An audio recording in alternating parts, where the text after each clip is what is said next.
জুলাই গণ অভ্যুত্থান চলাকালে সংঘটিত মানবতা বিরোধী অপরাধের মামলায় ক্ষমতাচ্যুত প্রধানমন্ত্রী শেখ হাসিনার মৃত্যুদণ্ড ঘোষণা করেছে আন্তর্জাতিক অপরাধ ট্রাইব্যুনাল। এই ইস্যুতে এবার প্রতিক্রিয়া জানালো পাকিস্তানও।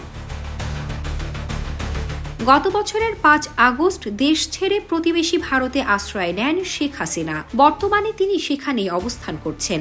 বাংলাদেশ সরকার ইতোমধ্যে ভারতের কাছে অনুরোধ জানিয়েছে প্রত্যর্পণ চুক্তি অনুযায়ী দণ্ডপ্রাপ্ত হাসিনাকে যেন দ্রুত বাংলাদেশে হস্তান্তর করা হয়। চুক্তির বিধান অনুযায়ী এটি ভারতের বাধ্যতামূলক দায়িত্ব বলেও উল্লেখ করেছে পররাষ্ট্র মন্ত্রণালয়।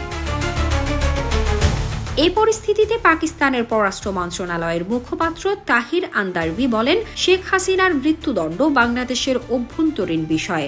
বাংলাদেশের জনগণ তাদের গণতান্ত্রিক এবং সাংবিধানিক কাঠামোর মাধ্যমেই এ ধরনের সিদ্ধান্ত নিতে সক্ষম।